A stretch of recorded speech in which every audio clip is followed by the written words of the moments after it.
Si ya vamos teniendo gente admitida, podemos colocar la pantalla para vernos todos.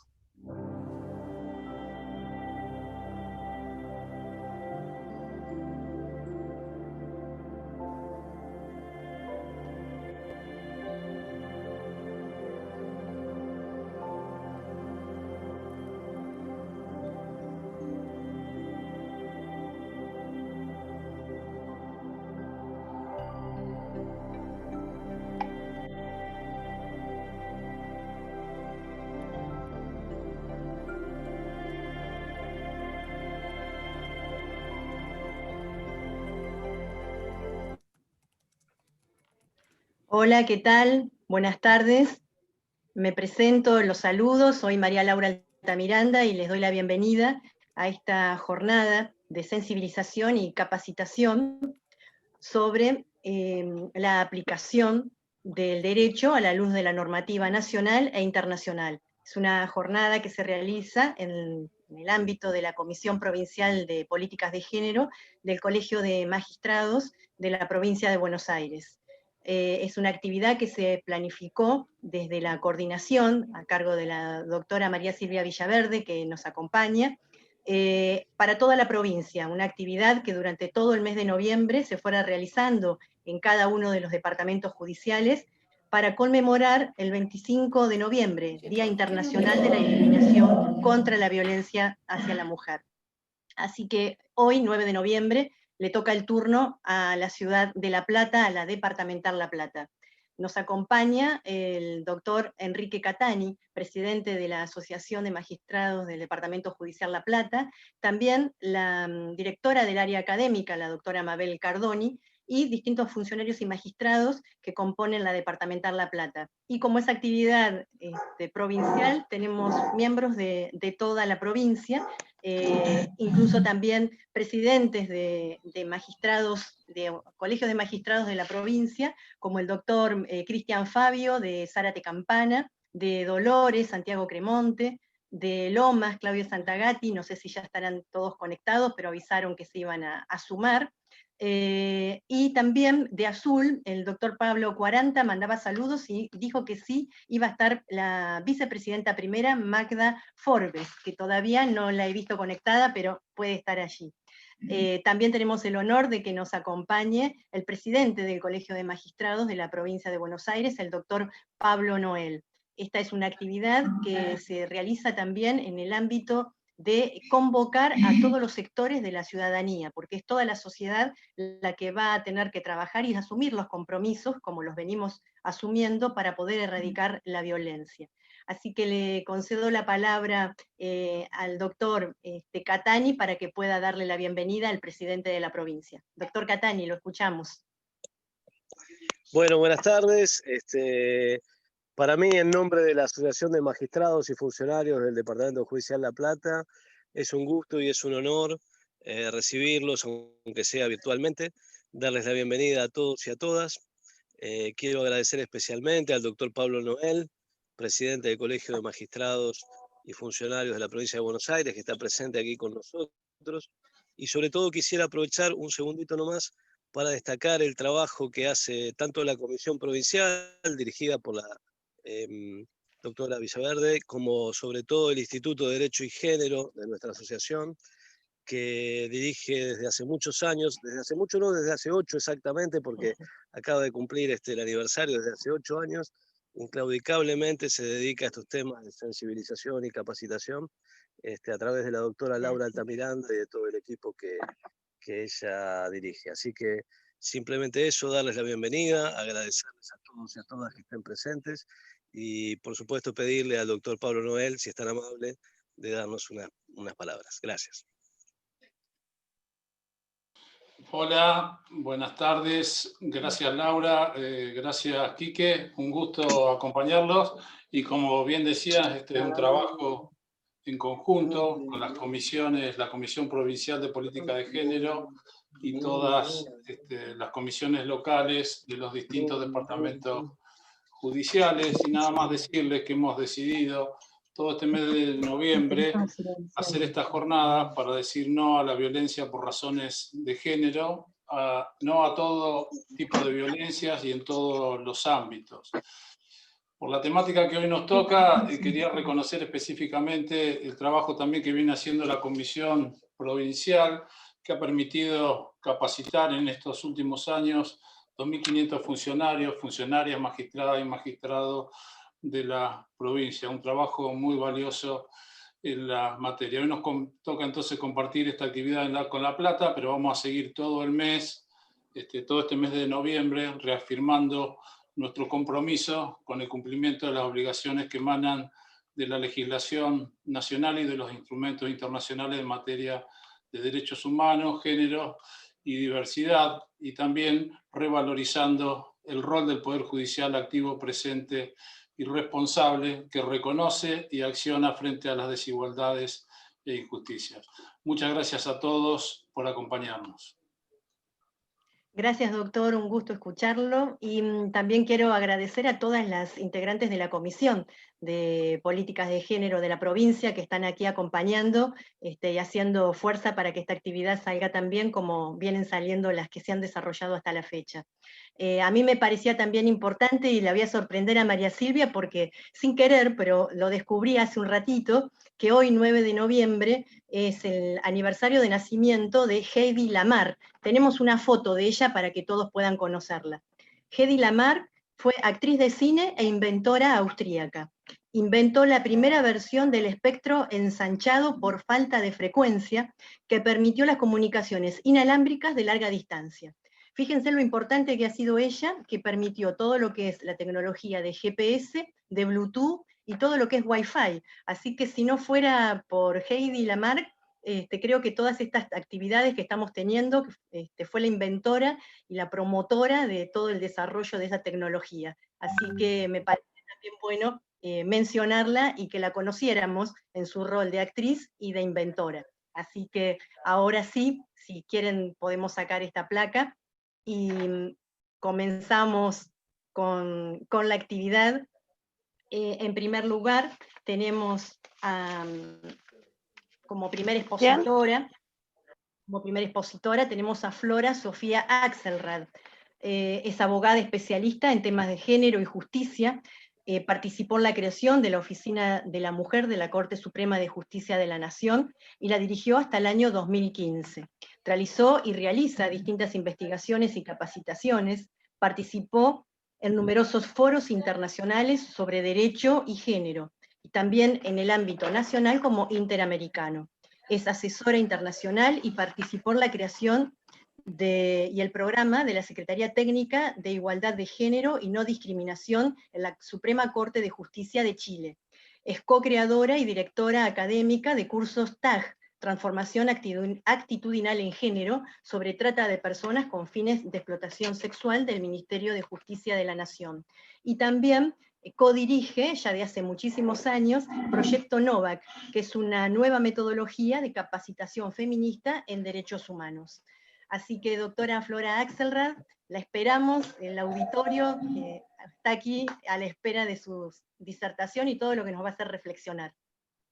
Bueno, primero muchas gracias, María Laura, por la invitación, por pensar que tengo algo para compartir con todos ustedes en estos momentos que son difíciles y no toda la gente tiene ganas de estar conectada y escuchando, ¿no? Son momentos de introspección, de reflexión, de lo que hicimos con el mundo, ¿no? De hacia dónde queremos ir. Así que bueno, espero poder en estos minutos llevarlos a una posible reflexión sobre este tema que me han invitado a participar, que tiene que ver con la ley Micaela, y creo que si hay algo que puedo aportar es cómo la ley Micaela y yo nos encontramos en un recorrido que va a ser bastante personal, porque como saben lo personal es político. Veo que hay mucha gente más o menos de mi generación, así que seguramente ese recorrido, que voy a intentar que no sea aburrido, ni demasiado normativo, ni demasiado autorreferente, donde ambas cosas se mezclen y nos permitan llegar a alguna conclusión, que hay que ver si es la misma la que ustedes van a llegar que a la que yo llegué, pero me gustaría también en este recorrido contar con sus opiniones, y para eso también me acompaña Verónica. Verónica es ludoterapeuta especialista en temas de juego, y cada vez más los abogados y abogadas tenemos que entender que hay algunas cosas que estamos encarando con mucho entusiasmo, con mucho esfuerzo, pero quizás lo que sabemos no es suficiente para poder llegar con el mensaje, y entonces recurrir a la interdisciplinaridad y a otras compañeras que puedan hacer aportes. Creo que es súper importante, y la presencia de Verónica tiene que ver también con eso que vamos a intentar hoy, de generar algo interactivo, una construcción colectiva. Así que bueno, voy a empezar con mi presentación, voy a compartirles un PowerPoint. A ver, ahí les comparto. Ustedes me van a decir si se ve bien. A ver, un segundito. Lo voy a compartir acá. A ver si se ven mejor acá. Muy bien. Y Verónica ahora les va a explicar un poco en qué va a consistir esta interactividad en la que vamos a trabajar juntas. ¿Quieres presentarte, Vero? Dale, buen día, buenas tardes a todos y todas. Nos vamos a invitar hoy a través de este recorrido que va a hacer Flori, a jugar, a interactuar un poquito con las cosas que ella nos va a ir presentando. Así que primeramente, para que puedan participar, les voy a compartir un enlace a través del chat, donde a partir que vayamos juntas y juntos avanzando, van a poder entrar y interactuar. Se los voy a pasar en el momento, Flori, que empecemos a pensar. Así que si querés, arrancamos, estén atentos al chat y atentas al chat, van a tener un pequeño link para interactuar y después va a haber unos pequeños idas y vueltas. Gracias a todas y todos. Bueno, mi recorrido, como les dije, es un recorrido personal, plagado de subjetividades, plagado de mis miedos, plagado también de mis fortalezas, de mis debilidades, así que valga la aclaración de que todo esto va a estar presente en este recorte que les voy a hacer para poder llegar a la ley Micaela. Este recorrido para mí empieza fundamentalmente con la Convención sobre todas las formas de eliminación contra la mujer, que es la CEDAW. Esta es una convención que Argentina recién aprueba en el año 1985, pero que la Asamblea General de Naciones Unidas la aprueba en el año 1979. Me gusta empezar con esta convención, porque esta convención, además de tener un artículo número 1 que habla sobre el concepto de discriminación, y su articulado va recorriendo la vida de las mujeres, mostrándole al Estado en sus diferentes esferas cómo garantizar a las mujeres una vida libre de discriminación, tiene un artículo que para mí es esencial y compromete no solamente a la esfera pública, sino también a la esfera privada en todos los estados que ratificaron esta convención, que es el artículo 5, donde fundamentalmente se refiere a que los estados tienen que modificar todos los patrones socioculturales de conducta de hombres y mujeres con miras a alcanzar la eliminación de los prejuicios y prácticas consuetudinarias y de cualquier otra índole que estén basadas en la idea de inferioridad o superioridad de cualquiera de los sexos o en funciones estereotipadas de hombres y mujeres. Me parece que ese es un artículo clave, y a este artículo me parece que en el orden de prelación le seguiría esta Recomendación General 19, porque en esta convención, además de haber una admonición concreta hacia la capacitación de los funcionarios judiciales y agentes del orden público y otros funcionarios que apliquen la convención, que les recuerdo que esta recomendación es del año 1992, digamos, como en la Convención de la CEDAW no se hablaba de violencia, esta recomendación general es importante porque dice que aquel artículo 1, cuando se refería a la discriminación contra la mujer, también abarca la violencia, es decir, la violencia es una forma de discriminación contra la mujer. Luego de esto viene algo que es en el año 1993, que es mi ingreso al Poder Judicial. Esta soy yo en este año, y este era el contexto normativo en donde Perdón, Flora, Sí. no se está viendo el PowerPoint. ¿No se ve? Se está viendo una pantalla negra, ahí recién se ve el mouse. ¿No se ve? No. Ok, ¿querés pasarlo vos, pero a ver? Ahí está, vamos. Perdón por interrumpir. Que no se van a perder esta foto de mí en el año 1993. Es una foto que, ahora a ver, fíjate si puedes compartir vos, Verón.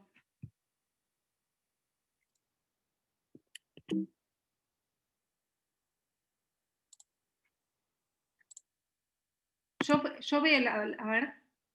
Ahí está, ahora sí se ve. Bueno, me la va pasando Vero entonces. Bueno, entonces, en este año, creo que es importante por varias cosas, pero es para situarnos en el contexto normativo. En este año yo ingreso al Poder Judicial y también pasó algo ese año que me parece que es muy trascendente, que fue la Convención de Viena sobre Derechos Humanos de las Mujeres, donde por fin las mujeres comenzamos a ser sujetas del derecho internacional de los derechos humanos, porque hasta ese momento no lo éramos. Pasa la siguiente, Vero. Que interrumpa. Otra vez, o sea, no se ve todavía el Power. Uy, no, qué raro. ¿Puede ser que no estemos compartidas? No, yo lo veo. Yo también lo estoy viendo. Yo también, por eso. Y yo también. Ahí en el chat dicen que lo están viendo bastantes. Puede ser alguien que no tenga que tenga mala configuración del Zoom, que por eso no lo esté pudiendo ver. Ahí dicen... Ahí lo están viendo. Bueno. Y no sé, porque algunos lo ven y otros no podemos verlo. Yo lo uso habitualmente y me comparten, pero bueno, no importa, igual te escucho. ¿Puede ser la configuración de cómo estás viendo la vista del Zoom? Sí, en su mayoría dicen que lo ven, ¿eh? Ahí está, bueno. Entonces, si les parece, seguimos con este recuento normativo. Lo que pasó un año después fue la reforma de la Constitución, y como trascendente, muy trascendente, es la incorporación de la CEDAW en el 75-22 de nuestra Carta Magna, y con ello esta obligación de la que habíamos hablado antes, tanto que surge de la Convención... El artículo, hay alguien que no está, creo... Sí, voy a pedir por favor si pueden poner en silencio los micrófonos. Gracias.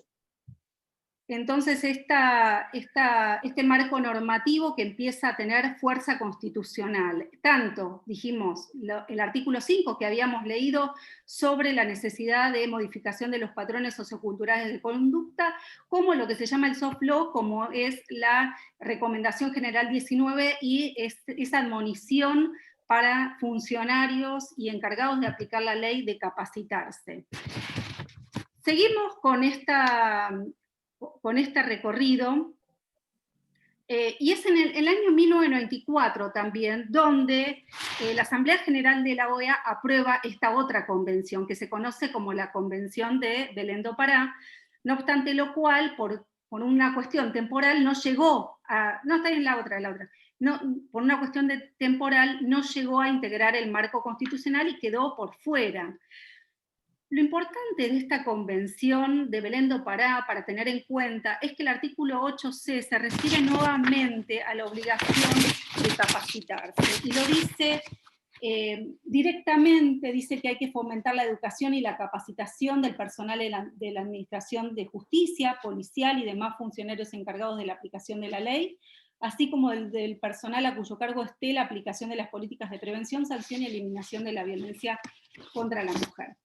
Y me gustaría acá, en este mismo año siguiente de Vero, hacer una breve reflexión, que en parte es la reflexión a la que yo llegué, perdonándome un poco, digamos, en mi función judicial en aquel tiempo, en donde yo tenía 22 años, Belén do Pará era una convención que en nuestro estado recién incorporada, y CEDAW tenía aproximadamente 11 años de vigencia a partir del momento de la incorporación a nuestro derecho interno. Y quizás había muchas cosas que en aquel entonces no veíamos o no hacíamos en el Poder Judicial, y seguramente ustedes podrán hacer la misma reflexión desde el propio lugar donde estaban en aquel tiempo. Y bueno, y algunas explicaciones son porque, bueno, hay algunas normas, como nos decían en el derecho internacional público, que son operativas y otras programáticas, es decir, podíamos de alguna forma perdonarnos esta falta de perspectiva de género en el año 1996, diciendo que, bueno, que en realidad teníamos que construir aquello que era necesario para albergar a Belén do Pará y CEDAW. Nuestra casa tenía varias habitaciones todas ocupadas y teníamos que construir estas habitaciones nuevas. Esto es, estas normas podíamos considerar que eran programáticas en aquel tiempo. Ahora bien, seguimos. Muchas cosas pasaron luego. De las más importantes para rescatar para mí son en el año 2002 la Convención de Cancún y todo el trabajo que se realizó a través de la Cumbre Judicial Iberoamericana.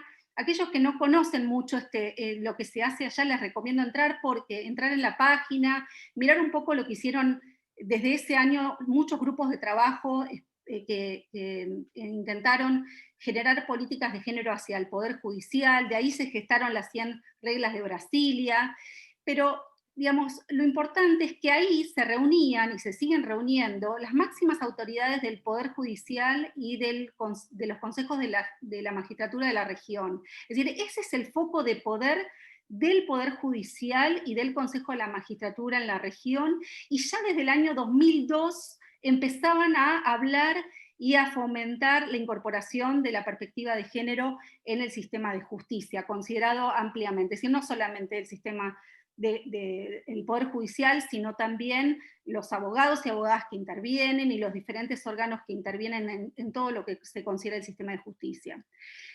Otra cosa que pasó, podés adelantar, Vero, fue una serie de condenas que empezaron a surgir en el orden interamericano, pero creo que la que más se destaca es la sentencia contra México en Campo Algodonero, donde se condena a México fundamentalmente porque frente a la desaparición de mujeres en Ciudad Juárez, las respuestas tardías del sistema policial y de justicia, bueno, generaron que muchas de las investigaciones tardías tuviesen resultados infructuosos, ya digamos con el hallazgo de mujeres asesinadas, y también en la mayoría de los casos sin una respuesta respecto de lo que había pasado allí. Pero bueno, estas sentencias impregnaron y influyeron en nuestro sistema de justicia, influyeron en las autoridades que en aquel entonces estaban en el Poder Judicial, especialmente porque estas admoniciones que también iban a México, de alguna forma se comenzaban a sentir en los demás poderes judiciales, como que las sentencias que estábamos en ese momento sacando desde el Poder Judicial argentino también corrían el mismo riesgo de México de ser objeto de una condena internacional.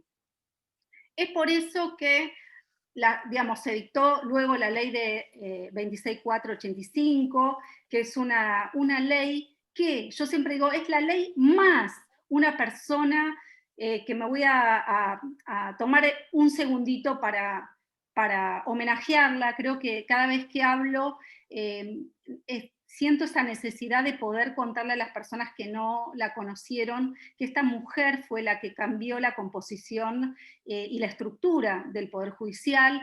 Ella aprovechó la existencia de todo este marco normativo para generar lo que fue la Oficina de la Mujer. Vero, si querés poner aunque sea el videíto de fondo, me gustaría que la gente que no la conoció sepa algo de su historia, porque es nuestra historia como argentinos y argentinas, porque ella revolucionó el Poder Judicial llevando la perspectiva de género a este ámbito, a este poder del Estado, y también su actividad y todo lo que hizo logró impregnar la perspectiva de género también en otros poderes del Estado, que siguieron muchas de las políticas del Poder Judicial. Aunque sea sin audio, no sé si se ve ahí. Si se llega a ver, Vero, ¿no se ve? ¿No rueda? No. A ver. Ahí está. Bueno, ahora sí.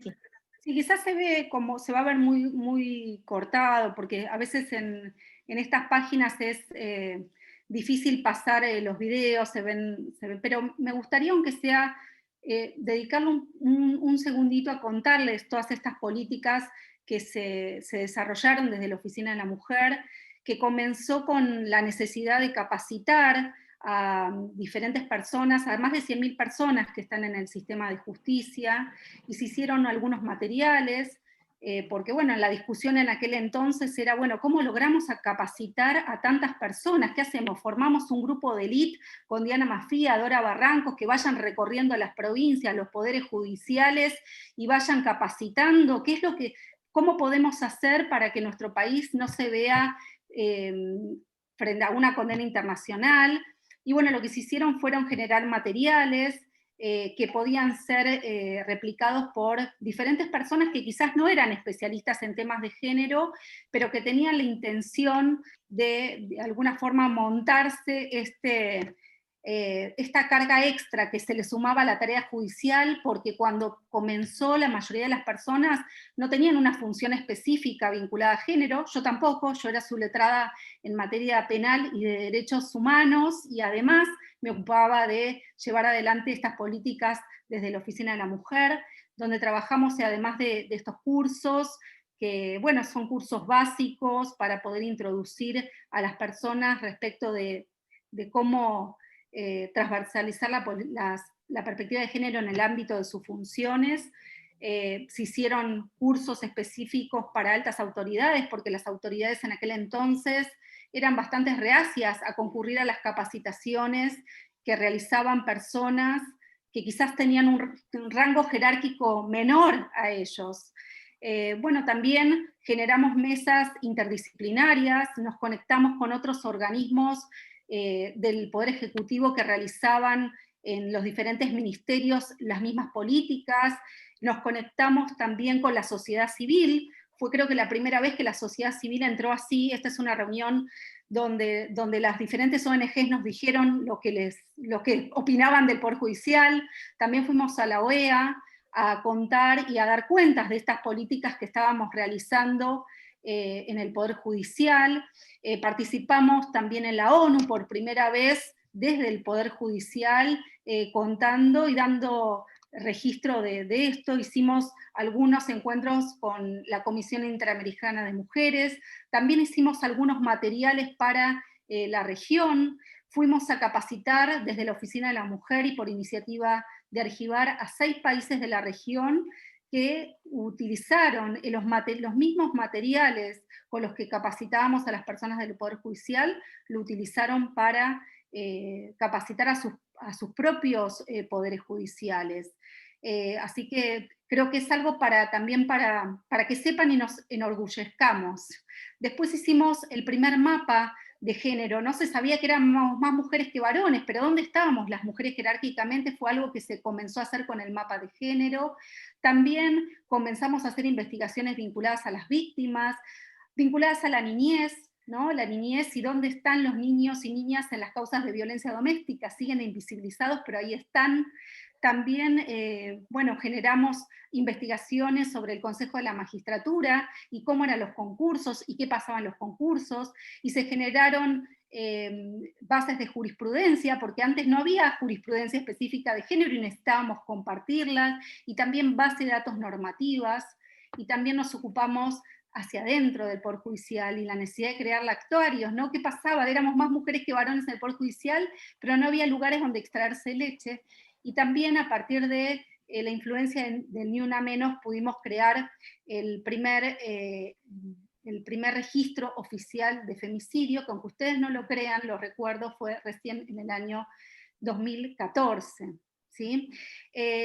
Y me gusta hacer este recorrido porque fue muy valioso lo que hizo la doctora Carmen María Argibay, y siempre creo que lideresas como ellas hacen posible los cambios. Son las instituciones, pero no son solo las instituciones, son las personas que están atrás de las instituciones las que logran generar cosas como estas, que al final ya no era una sola oficina de la mujer, sino eran muchas delegaciones. La que está en La Plata es una, es decir, hay gente que está haciendo y replica esos contenidos en diferentes partes del país gracias al liderazgo de esta increíble mujer argentina cuyo legado seguramente se va a poder ver mucho más adelante en toda su magnitud.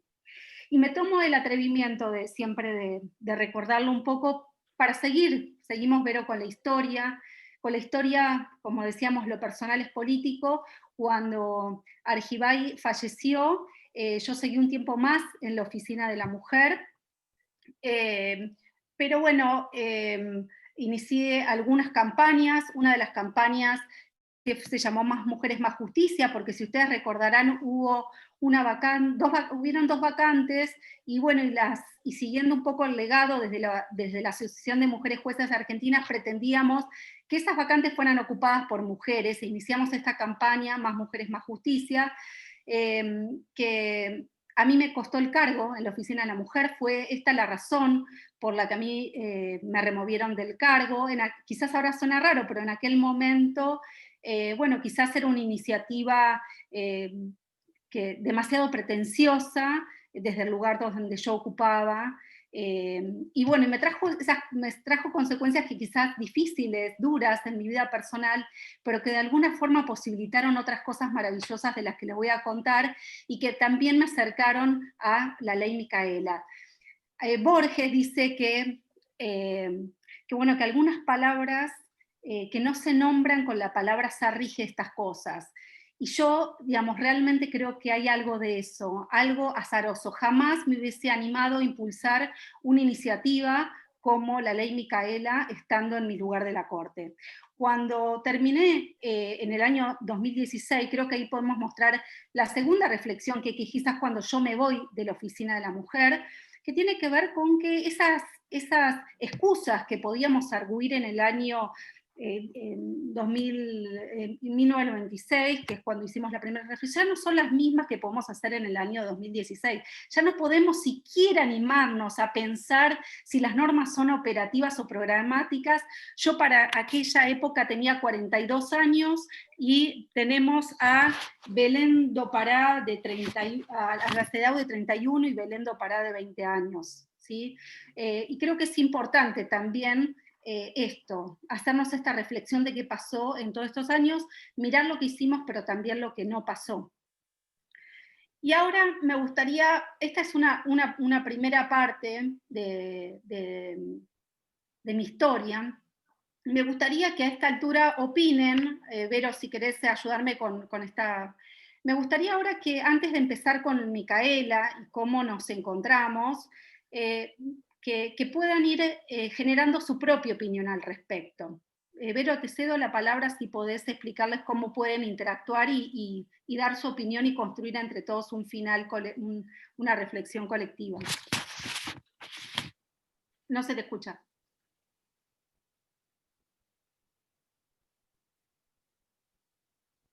Está muteada, Vero. Seguimos sin escucharte. A ver. Ahora sí, no Ahí me está. podía Ahí está. Ahora sí. Ahí está. Bueno, la idea es ahora que pueden, tanto con sus dispositivos móviles, escanear este código que ven en pantalla, como si no, hacer clic en el link que les estoy por enviar. Y la idea es que van a encontrarse con una interacción que tiene que ver con esta pregunta que representa la ley Micaela. Y mientras que seguimos escuchando a Flora, la idea es que puedan todos y todas, ir respondiendo esta pregunta con lo primero que les sale, con las primeras reflexiones que les vayan surgiendo a partir de esto que vamos a ir charlando.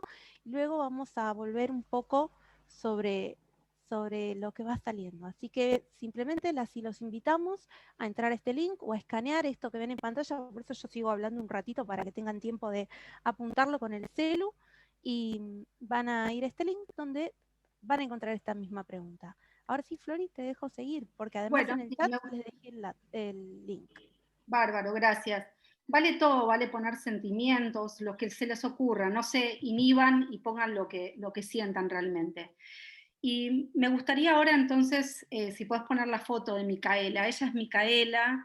El 1 de abril de 2017, Micaela salió a bailar, tenía 21 años, ella estudiaba en Gualeguay y vivía en lo de su abuela, y los fines de semana se iba a Concepción.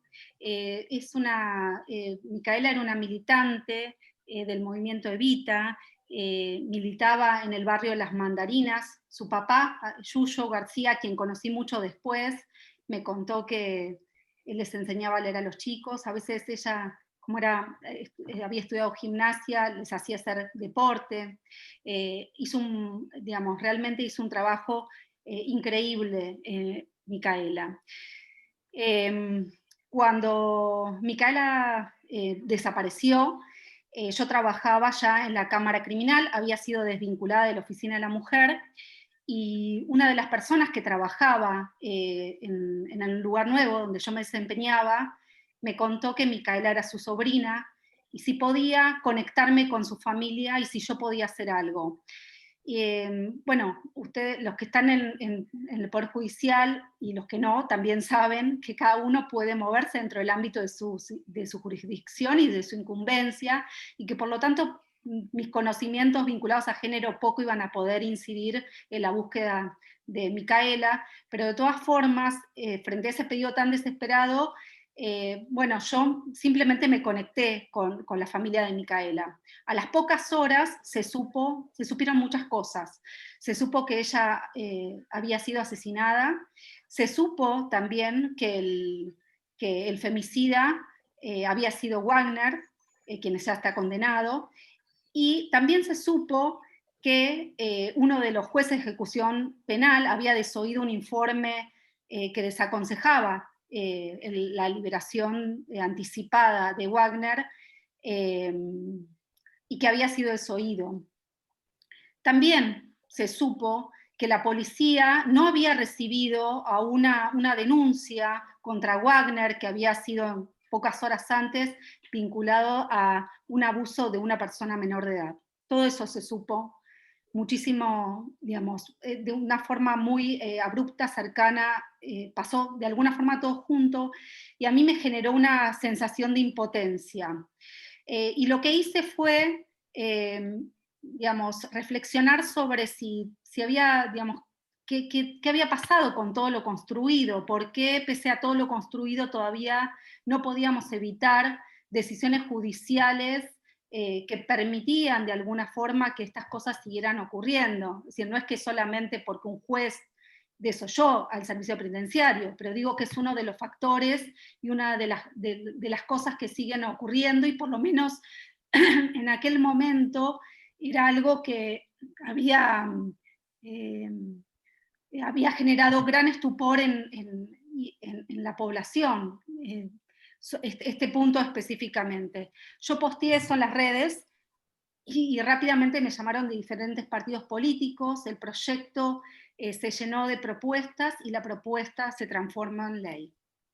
No obstante, si ustedes miran el recorrido parlamentario que tuvo la ley, también van a ver que casi pierde estado parlamentario. Es decir, no fue suficiente el femicidio de Micaela para darle fuerza e impulso a la necesidad de capacitarse en temas de género a los tres poderes del Estado, sino que tuvieron que pasar más cosas. Fue gracias al, mirá cómo nos ponemos, que se acuerdan que fue una campaña vinculada a actrices argentinas después de la denuncia de Telma Fardín, y también otra sentencia, otra decisión judicial, la vinculada al femicidio de Lucía Pérez, que generó indignación popular, y que fue gracias a la presión que generó todo esto que se decretó, se dictó un decreto donde se incluyó a la ley Micaela para su tratamiento en el Congreso en sesiones extraordinarias, y fue así finalmente que fue sancionada. Me parece que este recorrido también habla y que nos ayuda un poco a la reflexión que me gustaría hacer y terminar con ustedes, vinculadas a cómo se gestó la ley. Es una mezcla de cuestiones personales, políticas, sociales. Este es el resultado de la ley. Quizás no lo dice la ley, pero yo conozco la historia y la viví la historia de esta ley muy, muy de adentro. Y antes de ver lo que ustedes están pensando y cuál es el significado para ustedes que tiene la ley Micaela, en particular en un contexto normativo donde esto ya estaba, ¿no? Porque mi recorrido comenzó en el año 1985, cuando ya teníamos como Estado una obligación de erradicar estereotipos de género. Entonces, creo que esto también nos ayuda a seguir pensando, ¿no?, en la ley, y por qué, y el porqué de la ley. Y antes de llegar a lo que ustedes están pensando, me gustaría hablar un poco, lo último, de la estructura. La estructura de la ley tiene varias cosas, entre otras, me parece que tiene un punto vinculado a las personas destinatarias, que son las personas que integran los 3 poderes del Estado, y en este punto es un poco más amplia que Belén do Pará, el artículo 8C que leímos, también más amplia que la ley modelo interamericana contra el femicidio, y me parece que invita a mirar más allá de las formalidades de los cargos, porque como ustedes saben, hay personas que deciden, pero hay personas que están atrás también que influyen y que forman los equipos de trabajo, de los diputados y senadores, en los jueces y las juezas, ¿no? Entonces es importante direccionar a todo el espectro que, digamos, genera decisiones en los diferentes ámbitos de poder. También incluye a las máximas autoridades. El artículo 6 habla de que las máximas autoridades de los poderes ejecutivo, legislativo y judicial van a ser capacitados por lo que antes era el Instituto Nacional de las Mujeres. Y lo digo porque hace muy poco hubo una disputa, un intercambio epistolar, digamos, entre el Poder Ejecutivo y el Poder Judicial respecto de esto. Hay una obligación legal que también está en cabezas de las más altas autoridades de los poderes de tomar estas capacitaciones. Por otro lado, hay un seguimiento que establece la ley, que es un seguimiento ex ante y ex post. El seguimiento cualitativo implica que los diferentes organismos van a mandar, ahora está el nuevo ministerio y por lo tanto será ahí, diferentes planes de cómo se va a hacer estas capacitaciones. Y no tienen cualquier contenido, sino que un contenido que de alguna forma es supervisado por un organismo especializado en temas de género. Y por otro lado hay un seguimiento ex post que tiene que ver con poder generar evaluaciones sobre si las capacitaciones están resultando.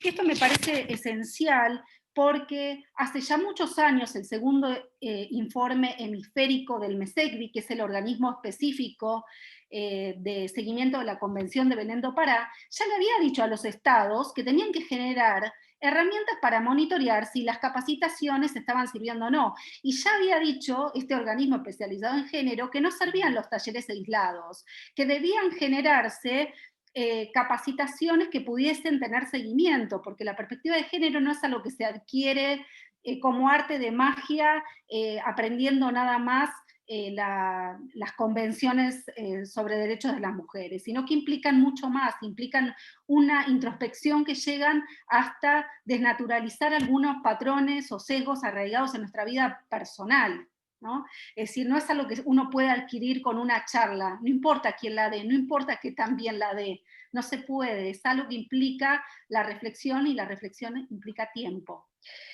Por otro lado, también hay un seguimiento que tiene que ver, que es cuantitativo, que tiene que ver con el número de personas que van realizando estas capacitaciones, y en este punto también hay una obligación de dar a publicidad este número.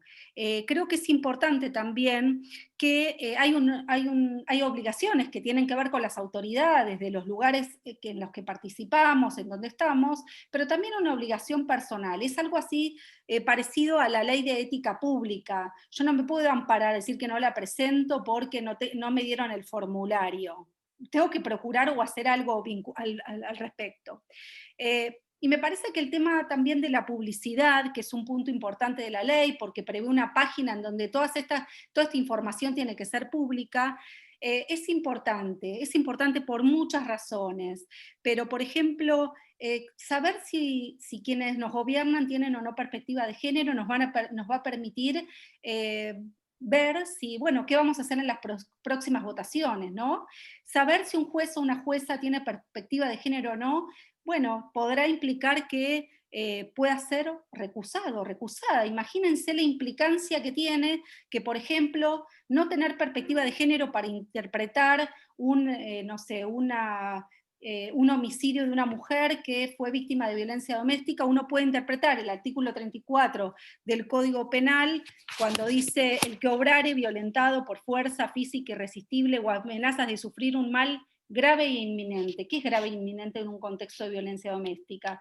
Quienes tienen, como yo, digamos, dogmática penal encima, sin perspectiva, los que no tienen perspectiva de género, no van a poder interpretar qué quiere decir inminente en un contexto de violencia doméstica, y por lo tanto puede ser sellar la suerte de la persona que se encuentra imputada, que o se le aplica este artículo o puede quedar para siempre detenida. Es decir, puede dársele una prisión perpetua, ¿no? Es decir, vaya diferencia de tener o no perspectiva de género. Y entonces en este último punto, creo que hay muchos desafíos que nos plantea la ley. Me gustaría veros si se ve lo que dijo la gente, de qué significa, a ver, no sé si pudieron votar, a veces se puede, a veces... Ojalá que hayan podido mandar mensajes. Ahí sí, ahí hay una nube. A ver. Mensajes sí se mandaron. Ahí está, bueno, en la nube. Las palabras más grandes son las palabras que se han repetido. A ver, ¿querés ver o leer algunas? Ah, bueno, pues, bueno, yo voy. Dice: perspectiva, el género, la sociedad, para todos, capacitarse, evolución, acciones.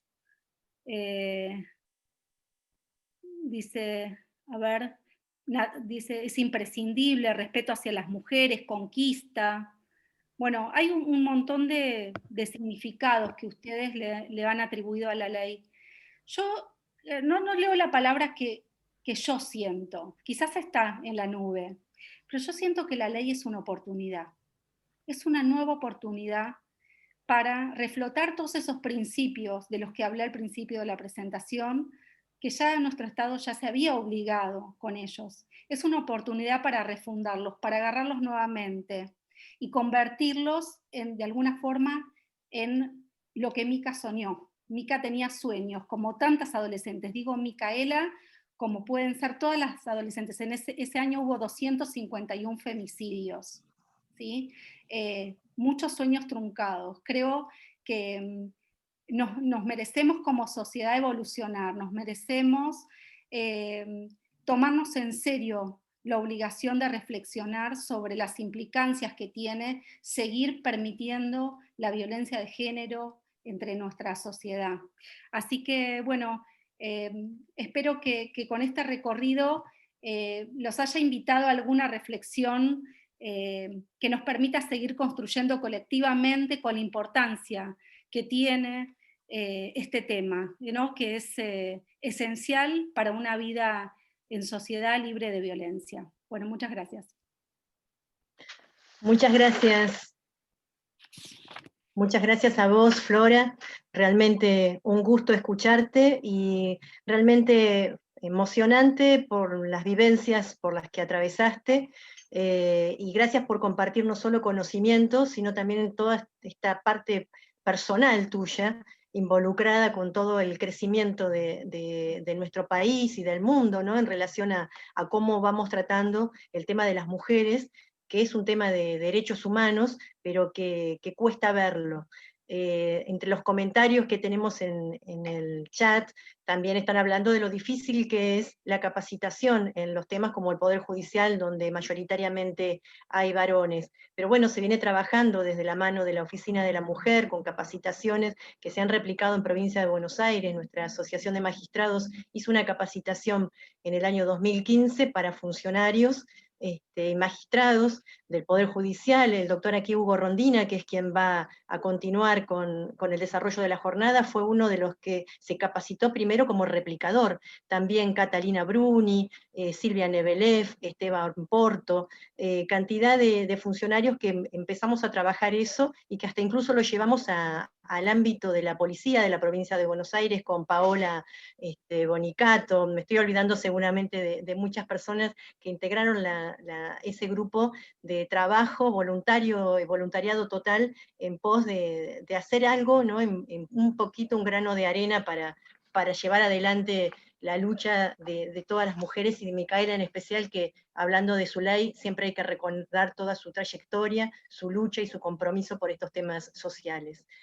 También, como esta jornada les decía que es de convocar, tenemos presentes distintos sectores de nuestra sociedad, y está presente la doctora Alejandra Violeta Hernández, directora del Hospital Intersonal Dr. Rodolfo Rossi, también Patricia Wilde, vocal del directorio de IOMA, también la doctora Lilian Capone, neumonóloga, secretaria de Salud Laboral de la CTA, provincia de Buenos Aires, integrante del equipo de Salud Laboral CETERA, y coordinadora del espacio intersindical Salud y Trabajo. También la ingeniera Marcela Mora, personal jerárquico y asesora de Gerencia de Relaciones y Recursos Humanos de ARBA, secretaria de la Comisión Mixta de Salud y Seguridad en el Empleo Público. También la vicepresidenta de la Asociación de Terapistas Ocupacionales y Especialistas en Discapacidad, Claudia Espidalieri. También se encuentra presente alguien que siempre nos acompaña desde el primer momento, donde éramos muy poquitos en el Instituto de Derecho y Género, que es la doctora Susana de Zeta, defensora ante el Tribunal de Casación. Así que un beso también para ella, que también hoy está con nosotros. A continuación vamos a escuchar las reflexiones también que nos va a dar desde el abordaje local el doctor Hugo Rondina, actual juez de familia, designado en la Departamental La Plata desde el año 2008. Fue defensor oficial para los fueros de familia en el Departamento Judicial Lomas de Zamora, es docente en diversos cursos de posgrado y disertante en numerosos cursos y jornadas relacionadas con las materias protectorias, y replicador de los protocolos de la Oficina de la Mujer de la Corte Suprema de Justicia de la Nación. Así que bueno, lo escuchamos, doctor Rondina.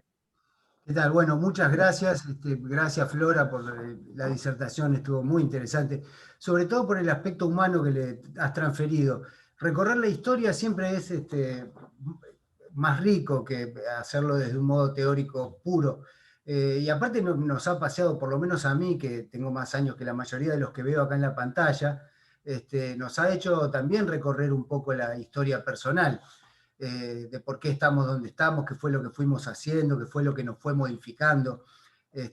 Por supuesto que el 94, la incorporación a la Constitución de los Tratados Internacionales de Derechos Humanos fue en el fuero de familia una revolución, un estallido que cambió absolutamente todo.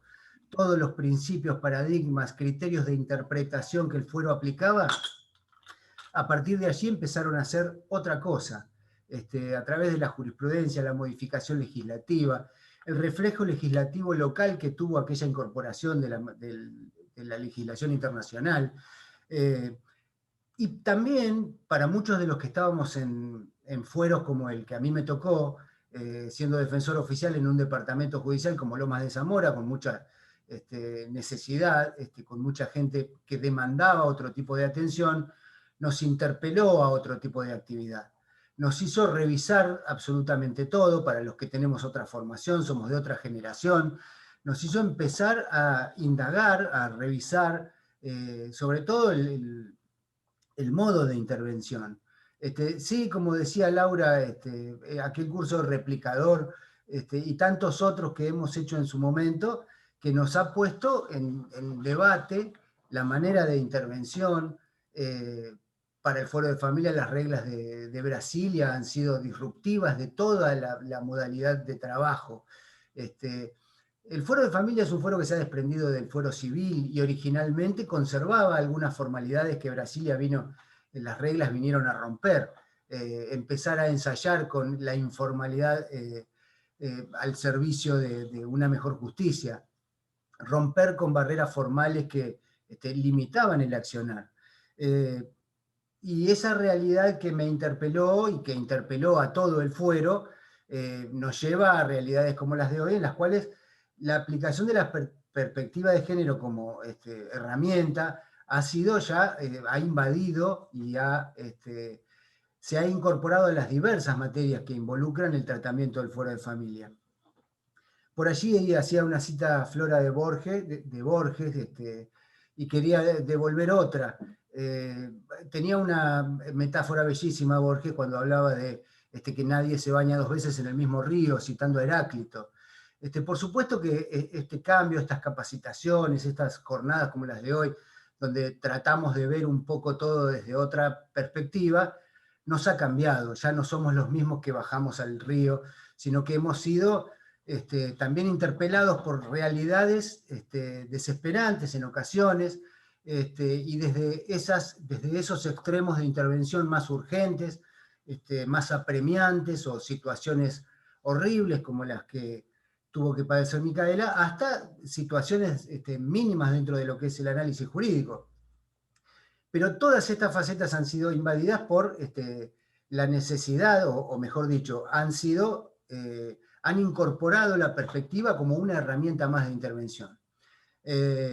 Por supuesto, es un camino en el que estamos, pero la idea que yo tenía de hoy era hablar un poco de la aplicación de la perspectiva en los diversos aspectos que pueden encontrarse en el Foro de Familia, tomando específicamente algunos que otros, y no todos los que, como les decía, han sido abordados por esta regla de interpretación.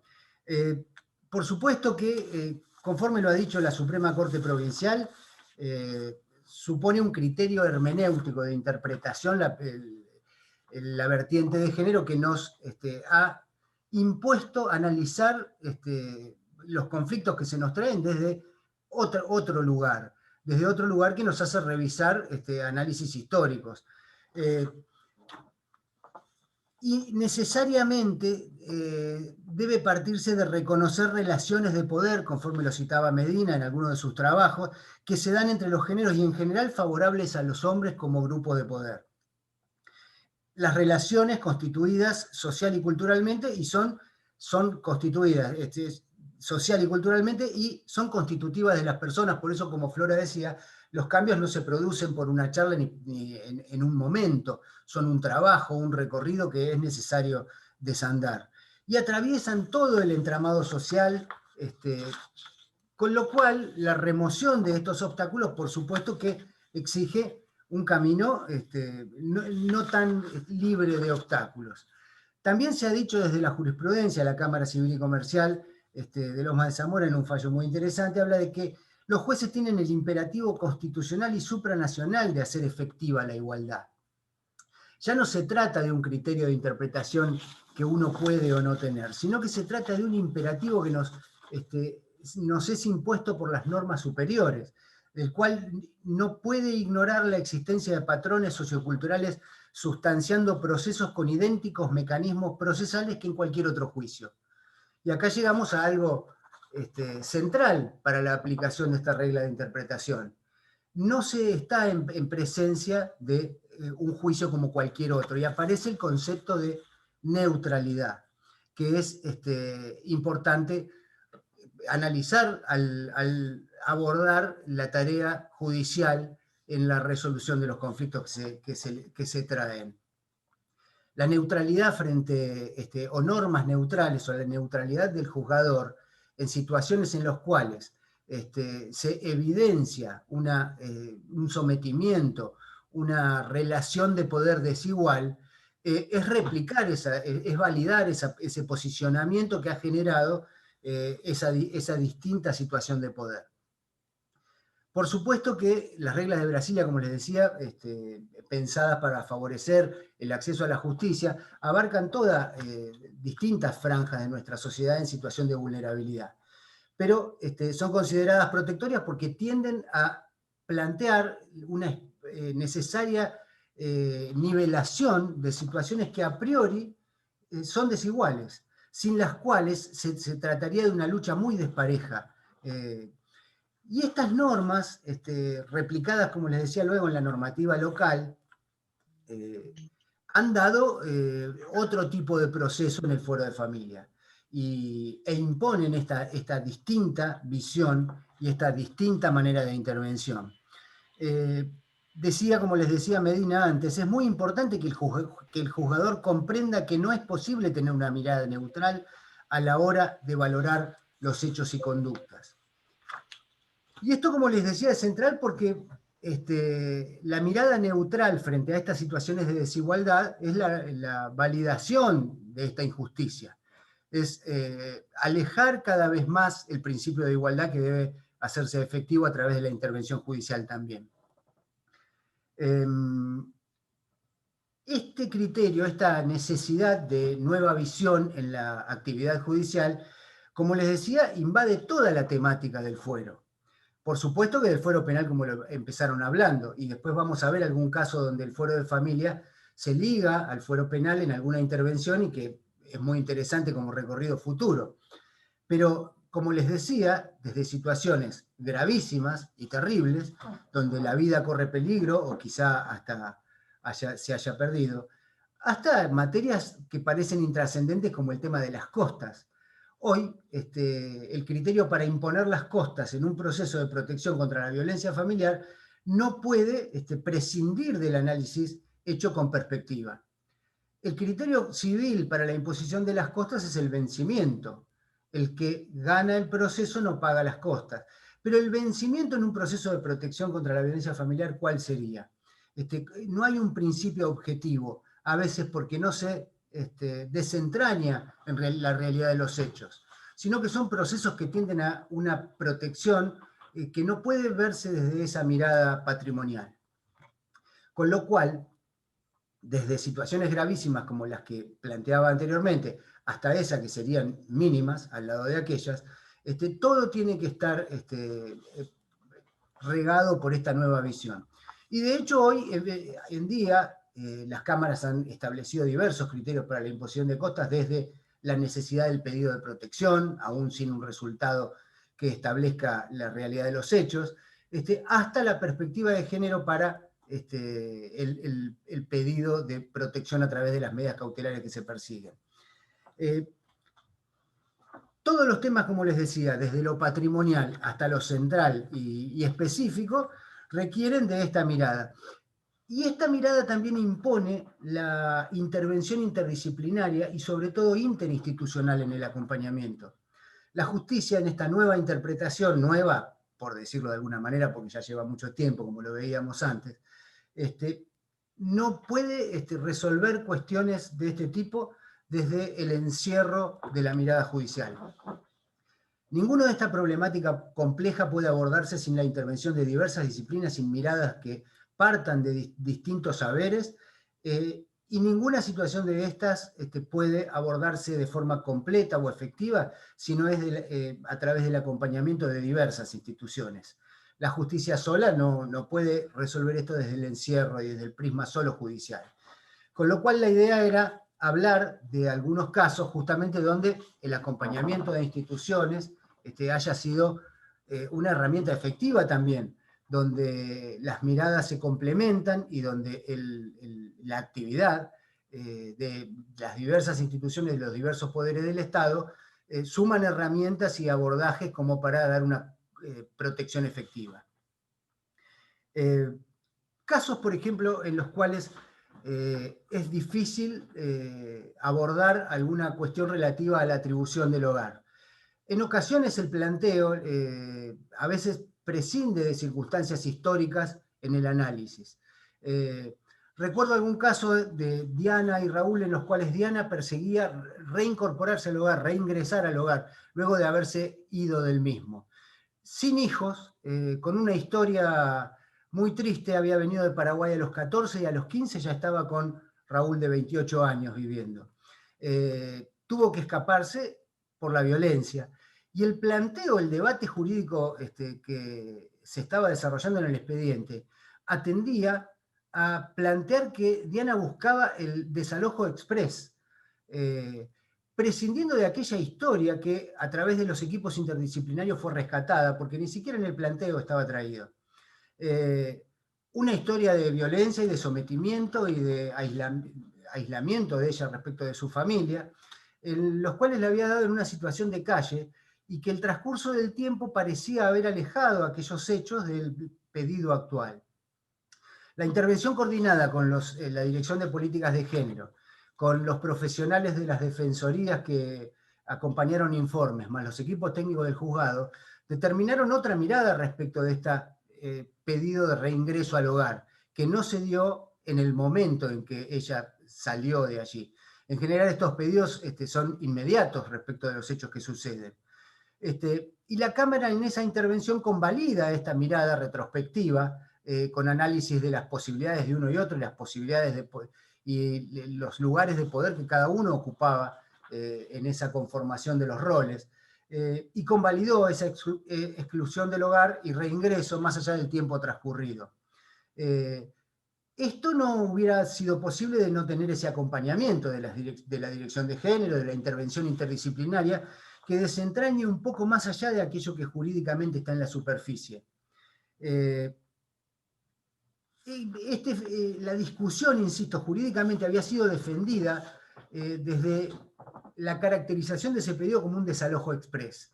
Y esa conceptualización a veces que se tiene con liviandad de los pedidos de protección contra la violencia, en casos de mujeres que reclaman este tipo de protección, muchas veces es denostada desde esa perspectiva, desde el abuso del pedido de medidas, o desde que se persigue solamente un aspecto patrimonial, o quedarse con la casa. Hoy en día, este tipo de planteos, así que colocan los derechos de la mujer en un plano inferior, no hacen más que ocultar cierta discriminación también. Por eso hay que tener cuidado con esos análisis jurídicos.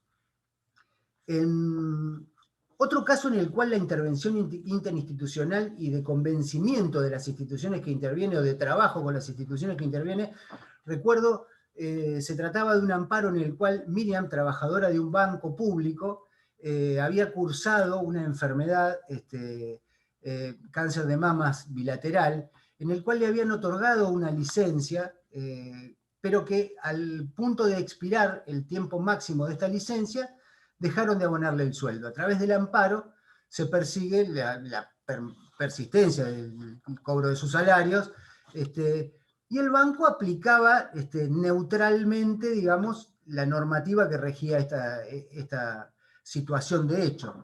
Culminado el plazo que la ley establece para las licencias, necesariamente dejó de abonar y la invitaba a jubilarse o a reintegrarse. Cuando en realidad el tratamiento y la intervención del equipo técnico dio cuenta de una situación completamente terrible para esta mujer, que todavía debía someterse a algunas intervenciones, cuando estaba sufriendo problemas psicológicos graves de acuerdo a la enfermedad que sufría, problemas que hacían a la cuestión de imagen, a una sensación interna muy terrible, que se pudo llevar adelante a través de la intervención con los profesionales del banco, quienes, luego de hacer una audiencia con el equipo técnico donde se le explicaba el padecimiento que estaba sufriendo, se pudo extender la licencia. La Cámara Contencioso Administrativo confirmó la aplicación de esta perspectiva para una licencia más allá de lo que la ley prevé, entendiendo también que la aplicación de esta licencia era una aplicación neutral de una legislación que no contemplaba el caso concreto de esta mujer que estaba sufriendo esta situación y que era intimada a retomar su trabajo como si nada ocurriera o a jubilarse, más allá de entender la situación traumática por la que estaba pasando, sobre todo con esa enfermedad. El trabajo conjunto con el banco y profesionales del mismo, que hasta tuvieron, insisto, audiencias con el equipo técnico del juzgado, cambió la postura misma del banco y se logró por un acuerdo extender el tiempo, hacer nuevos exámenes, y finalmente Miriam decide jubilarse luego de más tratamiento psicológico, pero al cabo de un tiempo de la percepción del sueldo hasta tanto esto pudiera llevarse adelante. A veces las historias resultan encubridoras de situaciones que por allí merecen de un análisis un poco más profundo para descubrir un sometimiento, alguna situación de dominación. Pero a veces la prueba del proceso es tan evidente que genera cierta gracia, para exagerar, sobre todo por lo infantil de algunos planteos.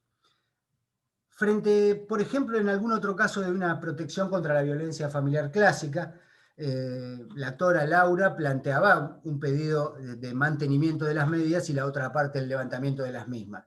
Para levantar estas medidas se genera un incidente en el cual él ofrece prueba, convencido de que le era favorable, y entre ellos ofrecía el testimonio de su anterior pareja. Laura insistía con la posición de sometimiento a la que había estado sujeta todo el tiempo de la relación y de la postura machista de su expareja.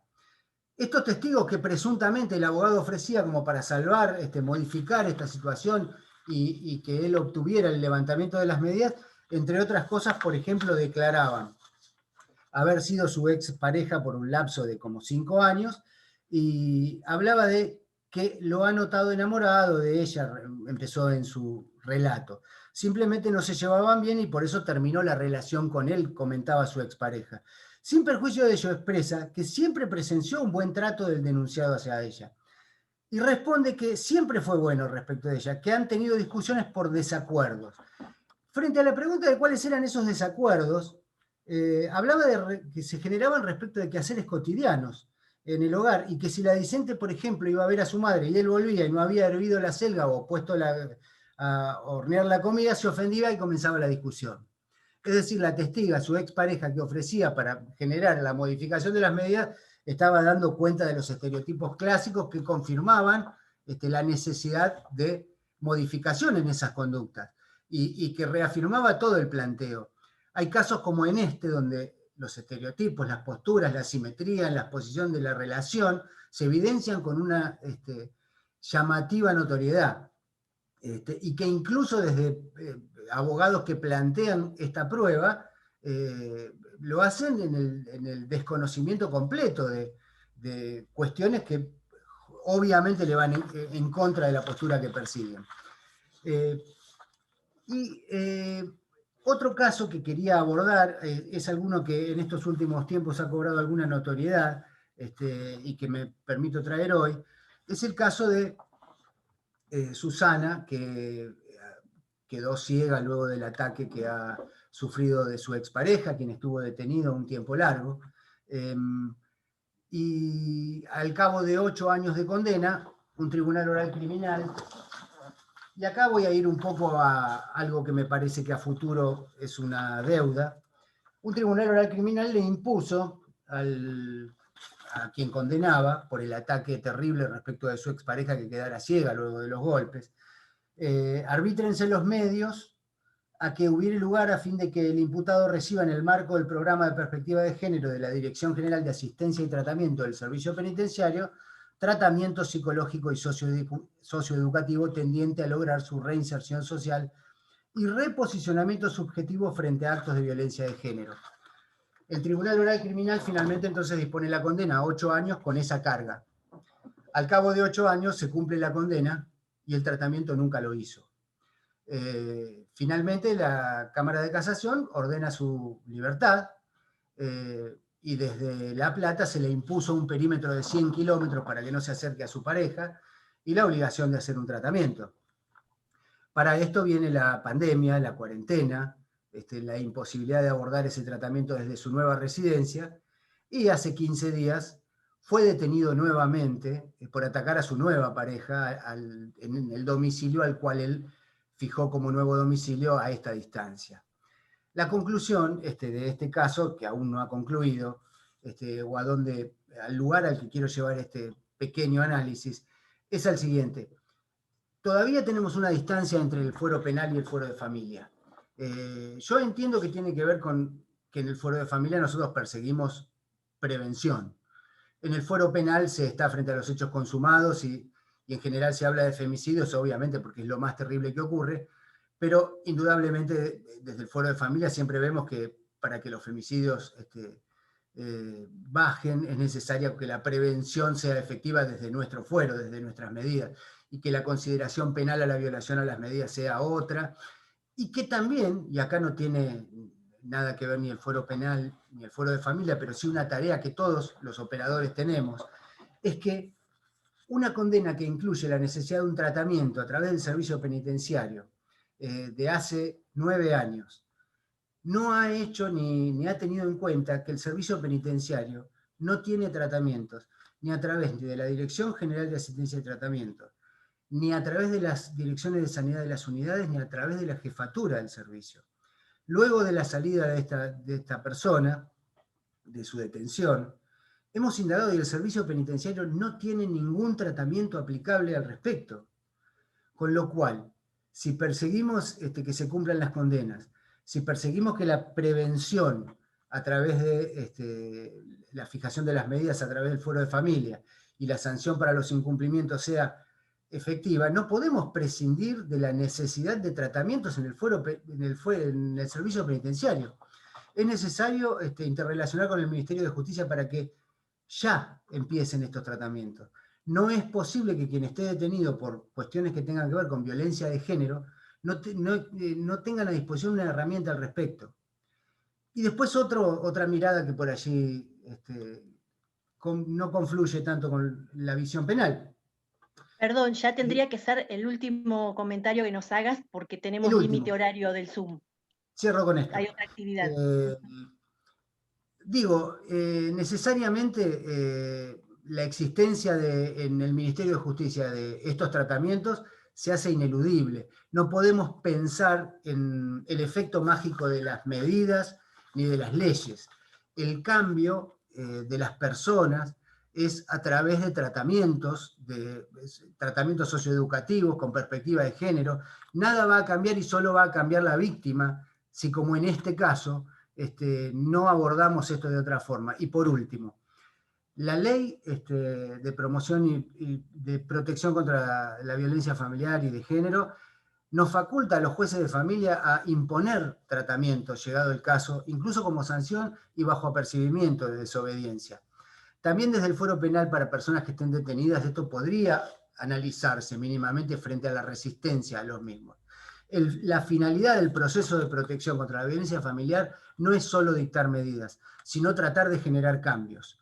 Si no advertimos que a través de la interdisciplina, los tratamientos y perseguir esos cambios es la finalidad del proceso, solo vamos a tener un proceso que dicte medidas pensando que mágicamente las personas van a cambiar.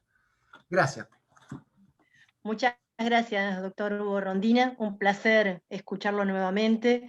Y realmente es como dice, ¿no? La situación de que los fueros se comuniquen, no que actúe familia y penal de manera aislada, sino la conexión de estas tareas. Hoy casualmente no se pudo sumar porque tenía un compromiso médico la doctora Palacios Arias, que es quien tomó intervención en la causa que casualmente usted mencionaba.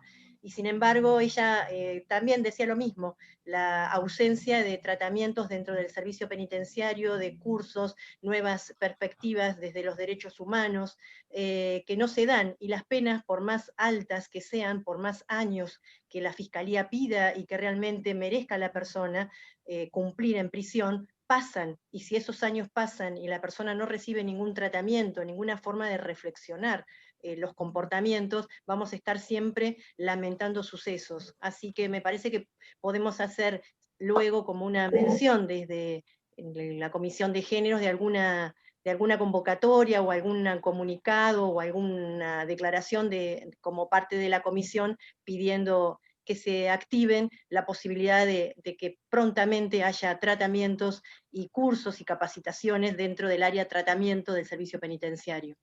Así que, no sé, ¿querías decir algo más, Hugo? No, básicamente es eso.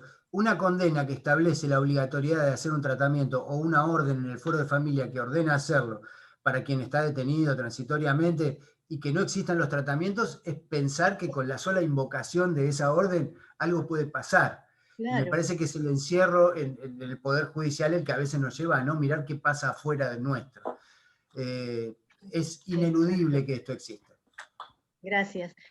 Bueno, ahora le vamos a dar la palabra a Lucas Domsky, es agente fiscal de la Departamental La Plata y encargado de llevar adelante los juicios orales en casos de violencia de género. Es profesor titular de Derecho Procesal y de Práctica Penal, y también profesor adjunto de Derecho Penal de la Universidad Católica de La Plata.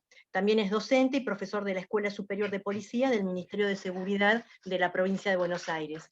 Y tenemos también que anunciar que va a ser prontamente papá, y que hasta nos había dejado grabado una intervención porque su señora está a punto en momentos de dar a luz su tercer hijo, así que, o hija, ¿no? Es una nena, así que lo tenemos por suerte en vivo y en directo y no en grabación. Así que, doctor Domsky, le escuchamos.